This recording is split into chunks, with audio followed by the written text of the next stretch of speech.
大家好，这里是 WorkLife AI Lab。在上期的影片中，我们介绍了几个重要的后缀参数，帮助大家更精准的控制 Midjourney 的生成效果。这一集我们将进一步探讨三个强大的指令。第一个是 Describe 功能，让 Midjourney 自动帮你解析图片的文字，并回推相应的 prompt。第二个我们要跟大家介绍的是一个风格参考的后缀参数，它主要是针对风格一致性的强化做处理。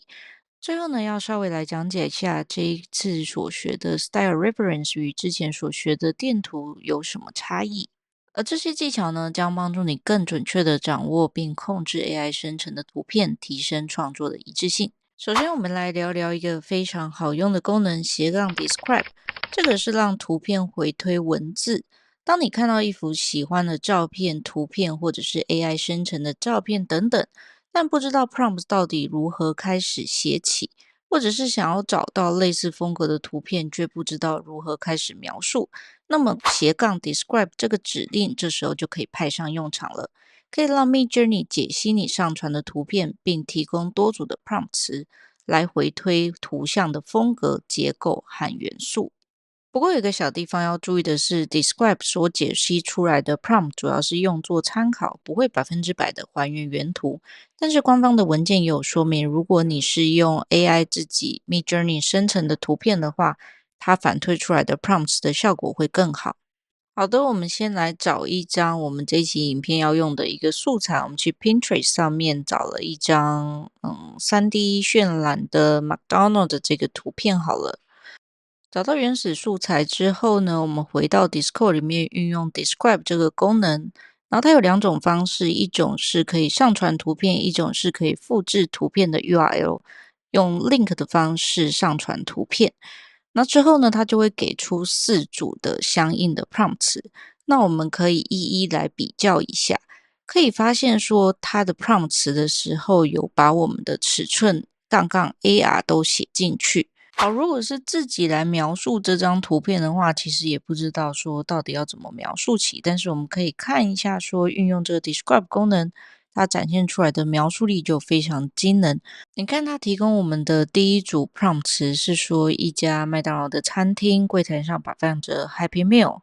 然后有等距的立体模型，有可爱的粘土动画风格的设计，黄色和红色的配色方案。它是一个 3D model， 而且具有等距的视角，有环境光的遮蔽、逼真的细节和电影灯光。那它并且在后面也指出了这张图的尺寸是92:77。那它的 style 它设定的是750，那整体展现出来的效果呢也非常不错。那第二张图的关键字呢又多了几个比较 keyword 的关键字，例如说它具有 C4D 的渲染以及小人物的刻画。那第三张图的话，大家可以看到它对于店门外的细节就比前2张图要来得细致得多。它把店门外有 hamburger 这样的造景呢都表现出来。但也可以同时的发现 Midjourney 运用了他自己的想象力，刻画了一些原本不属于原图有的物件，例如说是店门外门口的桌子上的客人。接着我们看一下第4组 prompts 生成出来的图片，咦，好像就有点不太一样。这也是印证了之前所说的 Describe 的功能解析出来的 prompts 主要是运作参考，不会100%的还原原图。但是官方文件也有说明，如果是使用 AI 生成的图片的话，所生成的图片还原度会比较高。那我们也来试试看。好，那么我们先选择一张刚刚生成的图片进行放大，然后一样我们用 Describe 功能，这是我们用 Import 这一个 link 的方式把这张图片给拖进来，然后看看它生成的4个 prompt 词所生成出的图片的差异。好的，可以发现运用 Describe 对 AI 图片生文之后再生图之后，它所提供的4种风格差异也是蛮大的。但可以看得出来，比之前如果不是用 AI 图片所做 Describe 比较而言的话，用 AI 图片的话，它比较像是同一个系列的感觉。但是如果说是用不是 AI 图片进行 Describe 再生图的话，它的感觉比较像是给你4种不同的感觉。所以这个部分的话，还是可以大家多方尝试，根据自己的使用情境而定。那么上一节课我们提到掌握人物一致性的杠杠 CREF 这个参数，以及掌控电图权重的 IW 参数。但如果今天要想让一张图片保持相同的风格、色调以及光影，又或者想参考某张图片的美学氛围，但不影响具体的内容，那该如何操作呢？那就是今天要介绍的sref 这个后缀参数，一样用-cw 这个参数来调节风格的影响力。预设值是100，越高的 CW 值会对图片产生越高风格上的影响。那么实际该如何操作，我们来看一下。好的，我们首先呢要来撰写一下我们的 prompts，我们要把刚刚的这个 McDonald 这个 prompts 把它改掉。那我们今天就预设，我们想说，我们现在来开一家炸鸡店好了，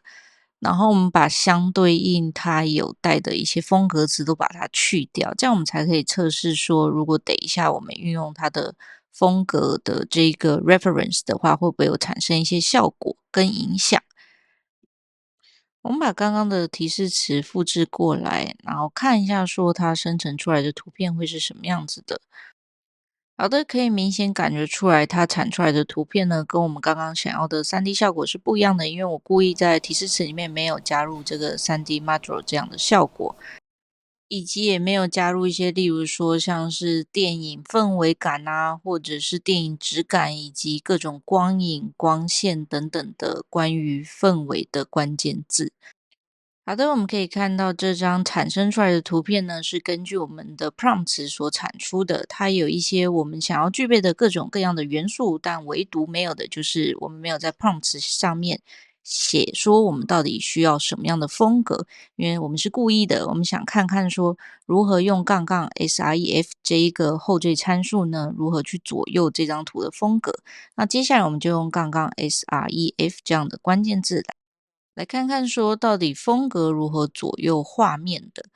那同样呢，在这个 prompt 之后呢，我们接上 sref，接下来呢，我们要把我们想要参考的风格，例如说这张照片给拖进来，拖进来之后按 Enter 就可以等待这个画面的生成。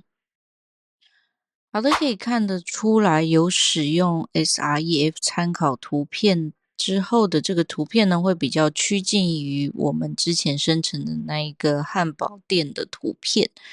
那这个差异还是非常大的，所以很多人会问说，风格到底影响什么？其实它不是影响说 prompt 里面的内容，而是它影响的是摄影的风格、质感、光影、构图、绘画风格等等。例如说它是2D 的风格，还是它是3D 的风格，然后它是电影的拍摄手法，还是静物特写的拍摄手法，或者说它是油画，它是水墨画等等等等，这些都算是风格里面。所以看到像我们这张图，纵使我们没有给它下一个关于风格的 prompt 词，可是它可以根据 sref 这样参考风格的参数，然后把我们想要借用别张图的风格，例如说我们想要借用这张图风格是一个 3D 的风格，然后它就可以完美的继承在我们想要的图片里面。那我们再来做一个测试，就是跟之前的人物一致性的测试一样，可以用 SW 值去控制这个风格影响的权重。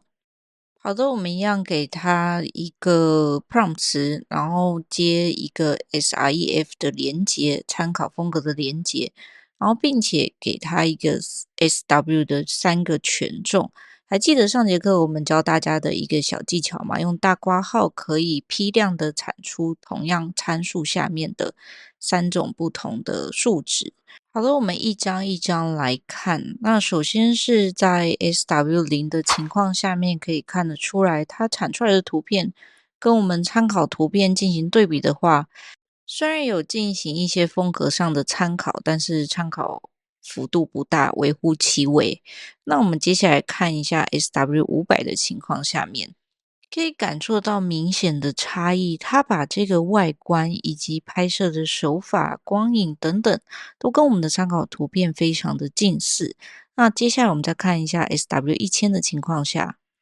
我自己个人的感觉是 SW1000的情况下，好像没有 SW500的情况效果来得好。它有一点过分参考了，把这些元素再过分的把它理解，例如说，它好像把它理解成是一个乐高的元素。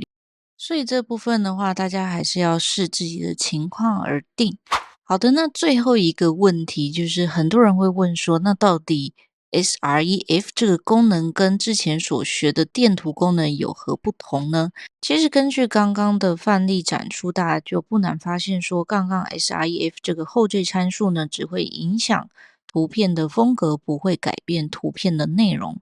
而之前所学的电图的方式，什么是电图呢？就是一个图片 URL 再加上 prompt 词，而电图里面的图片呢，其实就是一个图片的 prompt，不只有文字的 prompt，还有图片的 prompt。这两个 prompt combine 在一起呢，会影响新生成图片的内容。就可以发现说，如果我们用电图式的方式的话，有时候产出来的图片会生成出一些我们根本在 prompt 里面没有的元素。那为什么会有这些元素的产生？就是来自于我们这样的图片。而这个风格参考刚刚 SREF 这样的后缀参数呢，它比较不会生成出我们 prompt 词里面没有出现的元素，它只会帮我们添加一些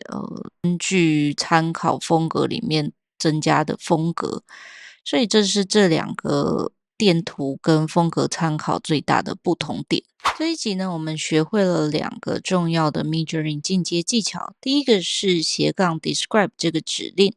让 Midjourney 呢帮助我们回推 prompt 词。第二个的话是 style reference 这一项后缀参数，让我们能够参考特定的风格，提升 Midjourney 的图片生成的一致性。喜欢影片的朋友，别忘了关注我们的频道，我们下次见。